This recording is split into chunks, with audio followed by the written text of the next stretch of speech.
Здравствуйте. На «Эхе Москвы» в Уфе программа «История башкирских родов». У микрофона Руслан Валиев, а у нас в студии Салават Хамидуллин, руководитель автономной некоммерческой организации ШЖР. Здравствуйте, Салават. Здравствуйте. В прошлый раз мы разобрали первое крупное восстание, которое состоялось в середине 17 века, а сегодня будем говорить уже о следующем. Правильно я понимаю? Да. Восстание, о котором вы сейчас сказали, в 1662-64 годах в народе получило название Дайчиновщина. Восстание началось из-за башкиро-калмыцких противоречий. Тогда калмыками правил князь Дайчин или Тайша Дайчин. Сам Дайчин потом на втором этапе восстания присоединился вместе с калмыками, перешел на сторону восставших башкир, привел Кучумовичей, и потом башкиры даже пожалели о том, что призвали к себе в союз вот таких союзников, которые, собственно, не особо-то воевали, а больше разорением территории занимались. Только вот это восстание закончилось, или можно говорить, что оно и не заканчивалось, потому что какие-то спорадические выступления мы видим до конца 60-х годов. И в 70-х году брожение, поскольку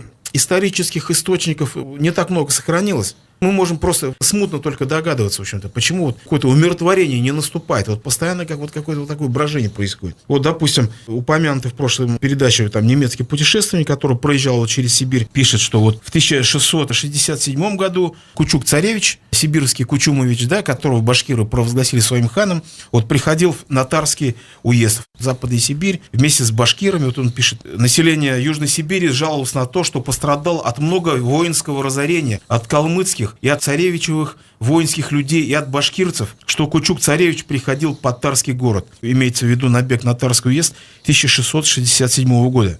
Постоянно вот это идет, и вот этот же немец тоже писал: вот этот царевич имеет при себе немного людей, именно башкирцев, но тем не менее каждый год примерно во время жатвы делает набеги на границе в Сибири. Там, где он в состоянии это сделать, уводит он много людей и скота. Этот царевич выдает себя за наследника этого края и никогда не отдастся добровольно. Иногда ему удается перетянуть на свою сторону башкир, и тогда он делает из этого большой шум. Это вот что касается восточного направления. Но и в западном направлении мы видим то же самое. Вот в 1669 году, сейчас город Заинск есть, на территории Татарстана, тогда это была крепость Заинск, приехали в крепость Заинского присуду разных деревень чуваша, то есть казанские татары, с женами и детьми, со скотом в осаду, боясь изменников башкирцев. И в расспросе ему Михайлу сказали, ездили они проведывать про воинских людей на ик башкирцам, и ицкие башкирцы-вотчинники сказывали им, чтобы чуваша отнюдь в деревнях не жили, стоят где воинских людей в вершинах соку реки на Кундурче в большом собрании, и вот собираются все разорять. Потом началось восстание, как раз совпало из Степана Разина на Волге, и тут опять, мы видим, в 1670 году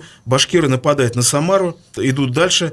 Под Саратовом атакуют отряд московских стрельцов, вот написано, в урочище Каники-Тубеки, на них, то есть на стрельцов, били с горной и с луговой стороны воровские люди, изменники, башкирцы, большими людьми в Бударях, в Осте и больше, и бой с ним был большой. В Бударях это лодки, то есть они, получается, даже на суднах, как-то вот так, это вообще какие-то удивительные сведения. А потом вот дальше, кунгурский воевода в 1675 году писал, что у башкиров вверх Аю реки был скоб, чтобы кунгур воевать. Потом наблюдалась интенсивная подготовка к восстанию. Верхотурский воевода получил тайную грамоту со строжайшим запрещением продавать огнестрельное оружие башкирам и калмыкам. И вот цитата. «И по сибирской дороге за Уралом от города Уфы в дальних местах объявились у многих башкирцев пищали, винтовки многие. Да и по городовую, то есть по западную сторону Уфы у башкирцев пищали есть. И пищальной стрельбе изучились, а лучную стрельбу покинули». Потом приказчик Аяцкой слободы Фрол Арапов также сообщает: башкирцы все лошадей кормят, луки и стрелы делают, и ружья у них много. У каждого человека пищали по 2 и по 3 винтовки. Мы в прошлый раз говорили, что вот одной из причин первого этого крупного восстания стал некий союз калмыков, с царскими властями московскими. Вот к периоду 80-х годов эта ситуация как развивалась? Как раз вот уже накануне этого восстание началось в 1681 году, мы тоже сейчас коснемся, как оно называлось и почему. В 1680 году в Москве были получены известия, что вот калмыцкий Тайша Аюка Манчаков, это уже внук Дайчина, заключил мир с крымским ханом и отправил 2000 всадников в набег на пограничные русские города. Историк Сергей Соловьев пишет: извещали, что Аюка хочет помириться и с уфимскими башкирцами, чтобы вместе с ними ходить войной под казачьи городки, под Самару и другие украинные города. Башкиры также начали перевозиться на Волгу с луговой стороны, на Ногайскую, то есть правобережье Волги. Но смысл этих событий стал ясен. В июле 1680 года 3000 крымских татар, калмыков и черкесов напали на Пензу, сожгли посад, ушли в степь. Интересно, что набегом руководил вот знаменитый Хазбулат Муцалович Черкасский, вот о нем песни поют. Хазбулат, удалой, бедна сакля твоя, то есть вот эта известная песня, это о нем. Это кабардинский князь, который в 1675 году был на стороне царского правительства и возглавил крымский поход, в котором участвовали, значит, кабардинцы, калмыки, башкиры, казаки донские. Ходили, значит, в Крым, перешли в Брод-Севаш. Вот этот уже упомянутый Фрол Арапов, приказчик Аятской слободы, в 1678 году, то есть за 3 года до восстания, говорил, что вот приходил в деревню Ареево, это, значит, ныне село Богородское, Пермского края, и сообщал: в той деревне приезжали к ним татарам башкирцы, человек с 10, и говорили между собой: будут где они на это лето приходить в Кунгур и сибирские слободы весною, как снег сойдет. А ему Фролку, они, башкирцы, говорили, чтобы он из Аятской слободы выехал, потому что где Фролка, им свой, татарский, башкирский язык знает. И они же, башкирцы, промеж себя говорили: город Чигирин, турские, ну то есть турецкие, и крымские люди взяли, и наших великого государя людей побили. Потому они тоже будут приходить, что их вера одна. Турские, крымские люди будут там биться, а они, башкирцы, станут в Сибири биться и воевать. Разговоры подслушаны Араповым, потом уже получили реально подоплеку. Вот в 1672 году из Стамбула вернулся русский толмач, ну то есть посол Василий Даудов, и сообщил тревожную весть. Астраханские и казанские татары и башкирцы приходили к султану с просьбой, чтобы он их всех принял в подданство, жалуясь, будто московские народы, ненавидя их бусурманскую веру, многие из них бьют до смерти и разоряют беспрестанно. Султан отвечал, чтобы потерпели немного, и пожаловал кафтанами. И вот начинается это восстание. То есть, опять же, непонятно. Вот обычно в историографии причины восстания указывается, что вот якобы политика насильственной христианизации началась, да, то есть надо смотреть, насколько это соответствовало, да, действительности. Надо, наверное, исходить из того, что вообще вот этот религиозный фонд при царе Алексее Михайловиче, к началу восстания он уже умер, но это уже были как бы последствия его политики. Вот она была такая, в общем, неблагоприятная в Московском царстве. Вот мы знаем, в России там случился вот этот церковный раскол, потом патриарх Никон, и вот он повел такую агрессивную церковную политику. Вот уже церковь стала не просто, так скажем, прибежищем, да, там для страждущих душ, чем она, собственно, и должна. Но вот она превратилась в такую мощную политическую силу, там ведь Никон, он же ведь даже пытался поставить церковную власть выше царской, и даже вот на этой почве они и с Алексеем Михайловичем, может быть, у них и разлад произошел, пытался указывать, как нужно себя вести. Вот Никон был сторонником вот этой богатой церкви, не церкви нищих, какой начался цезарепапизм, да, или папа-цезаризм, не знаю. Вот. И считается, что непосредственной причиной стал вот указ правительства там, 16 мая 1681 года, по которому вот, добровольно крестившимся иноверцам предоставлялись льготы. И, значит, служилые татары и мурзы тоже, значит, если они крестятся, то им оставляется поместье. Вот их поместье. Если не крестятся, значит, все, у них изымается. Но можно ли назвать эту политику насильственным крещением? Здесь вопрос, на самом деле, спорный, вот, да? Вот я коррупционная тоже... составляющая Да. То есть, да, тебя просто ставят перед выбором. Что тебе там, скажем, дороже, да? Такое. Конечно, это дискриминационный закон, безусловно. Но можно ли назвать это насильственным крещением? Да, тоже вопрос. Причем, почему восстание-то в Башкирии вспыхнуло? Это же указ Башкир вообще не касался никаким образом. Никаким образом. Он касался любых народов, в принципе, которые готовы были. Любых людей. Правильно, но башкиры они никак не могли, потому что башкиры, что тогда Башкирии? Там московская власть, оно не имело там серьезных рычагов давления на башкирское общество. Это в первую очередь касалось народов Поволжья. Значит, чувашей, вот, казанских татар, служилых татар, мурсы и так далее. И вот кто-то отказался креститься, потеряв при этом, ну, полностью, так скажем, поместье, и вот превратились. Вот с этого момента и пошло выражение «лапотные мурзы», да, Чабаталы и Мурзалар. Потому что уже с этого момента правительство, в общем-то, отказалось от этого сословия служилых мурз. Они свою задачу выполнили. Вот мы же знаем, да, при взятии Казанского ханства, они, мурзы, служилые и татары Касимовского ханства, вассального Москве, они составляли основную часть кавалерии. Вот здесь они отработали, здесь уже в них нужды не было. И вот те, кто отказался принимать крещение, превратились вот этих в лапотных мурз. И постепенно они уже стали просто в сословии государственных крестьян. Те, которые крестились, сохранили свои поместья, пополнили сословие русского дворянства. Вот отсюда вот мы знаем, да, все вот эти фамилии известные. Да, фамилии известные русских дворян. Что касается Башкирии, вот я вот, честно говоря, не вижу, что вот эти указы могли как-то, скажем, вызвать, ну, это Башкир впрямую никак не касался. Зачем они восстание должны понимать?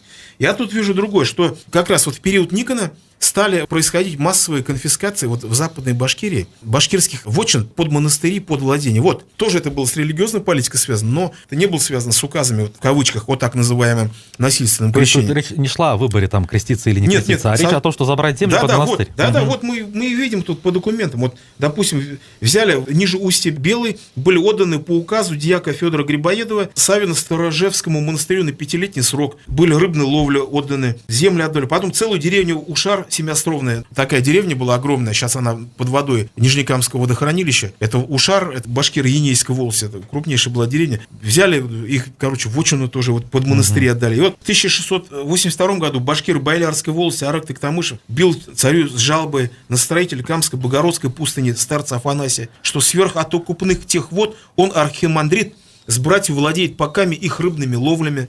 А известно, для чего эти монастыри нужны были церкви именно вот на этой территории, где, в общем-то, жили представители других религий? Ну вот, колонизация ее, как всегда, недооценивают, но вот в 17 веке это было, так скажем, заметное наступление.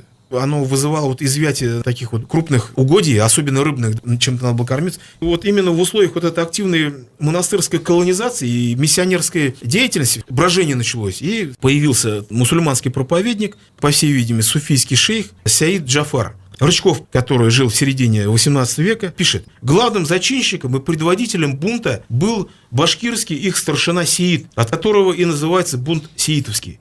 Но я тут сомневаюсь, что это так, потому что есть другие источники, вот именно автохтонного характера, да, где он называется Сеид Джафар. Получается, его настоящее имя Джафар, а что такое Сеид? Сеиды — это вот такая была прослойка мусульманских священнослужителей, они считались как бы потомками пророка Мухаммеда. Сеид — это господин, Саид. Целая была такая прослойка, причем она везде была, она и в Турции, она и в Иране, то есть и такое их огромное количество, там сотни тысяч вот этих сеидов. Ну, понятно, что все не могут быть потомками пророка. Тем не менее, то есть люди верили, что это потомки, это, видимо, все там, значит, с какой-то такой подложной генеалогией, но, тем не менее, люди верили, а это самое главное. Допустим, башкирский историк и журналист Абдрахман Фахридинов, сын знаменитого Резаидина Фахридинова, просветителя, писал: этот бунт придает башкирскому движению новый оттенок. Теперь во главе него стоят не сибирские ханы, боровшиеся за возвращение своего трона, а муллы. Старшина Сеид, известный среди башкир по имени Саид Джафар, будучи муллой, почитался башкирами за святого. И начинается восстание. Восстает сначала вся Казанская дорога, то есть Западная Башкирия, вот как раз, которая наиболее пострадала вот в ходе вот этой монастырской колонизации. Из Уфы выступает отряд воевода Каркодинова, у них происходит бой на реке Ик. Заканчивается в ничью, шейх был ранен сам, вот этот Саид Джафар, но не был разбит. Начались между ними переговоры, в общем-то, и враждующие стороны разошлись. Вот власти пишут, что башкирцы в то же время сибирской и осинской дороги к тому воровству, измене не приставали. То есть сибирская дорога пока осталась безучастной вот на тот момент. Однако вскоре ситуация резко меняется. Крестьяне Чусовской слободы, побывавшие в районе Уфы в конце 1682 года, рисовали уже другую картину. Уфимский город в осаде от мордвы, черемис и башкирцев, и многое время к Уфе приступает, а тех воинских людей 30 тысяч. А казанские пригороды повоевали 7 пригородов. То есть что такое казанские пригороды? Это мы сейчас нашим представляем. Пригород, вот Казани, да? Казань. Да. Нет, пригород — это не то. Это, значит, тогда была градация, значит, населенных пунктов. Город,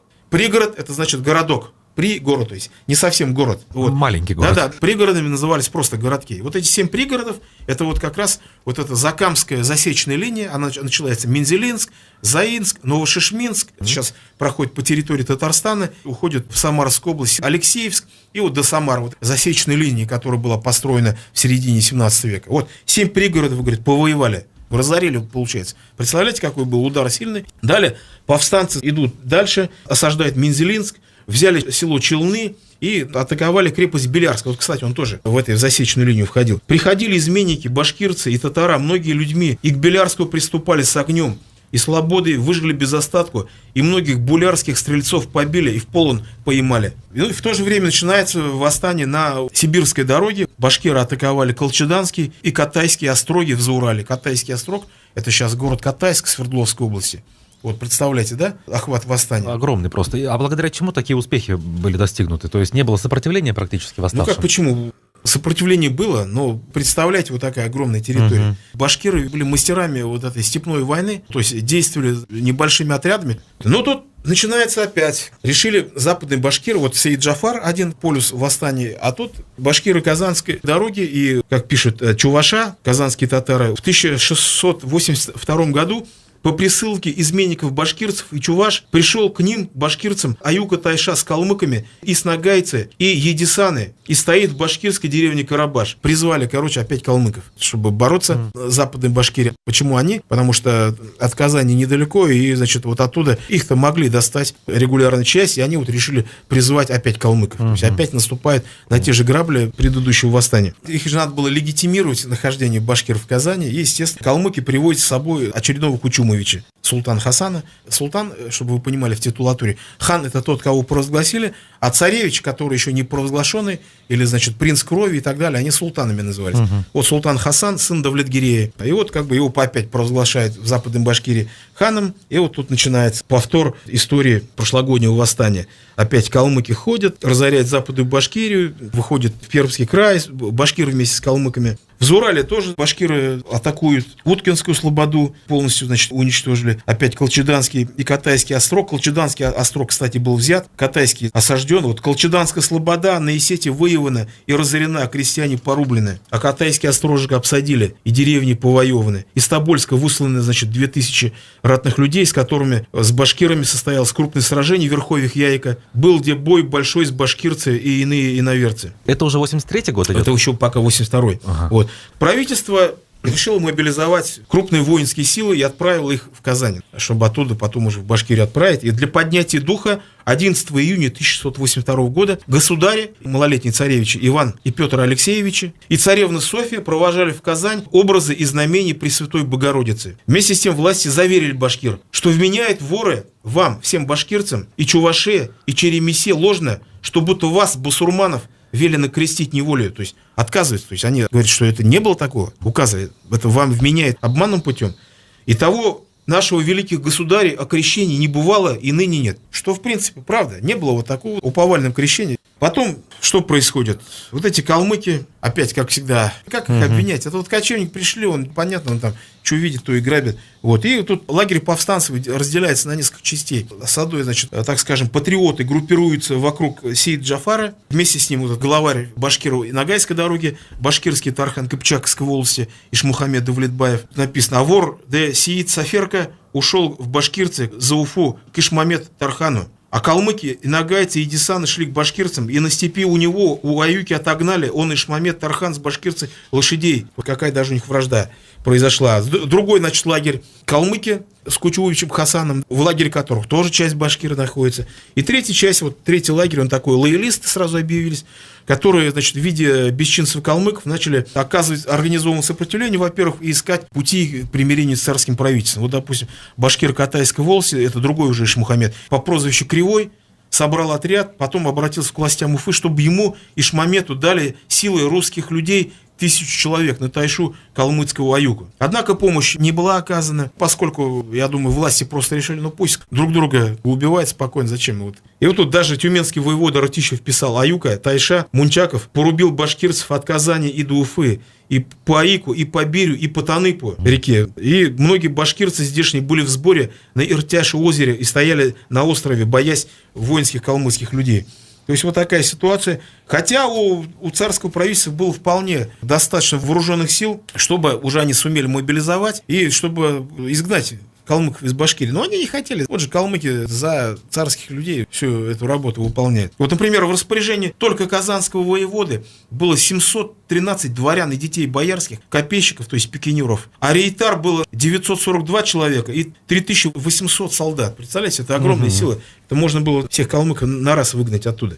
Тем не менее, вот это все продолжалось. В итоге царская власть опять начала сепаратные переговоры с Аюкой. Они убедили отказаться от поддержки восставших башкир. Хотя, опять, какая-то такая сомнительная поддержка, да, там непонятно, чего было, больше пользы или больше зла было от этого. И в январе 1683 года Аюка шартовал, то есть дал присягу близ Астрахани на верность русскому правительству, поклялся, что впредь изменников башкирцев примем, если впредь, соединяясь с ними, учиним какие дурости или с турским султаном, или с Кызылбашским ханом, то есть иранский шах, или с крымским ханом, и с иными иноземцами учнем ссылатися, то есть сообщаться.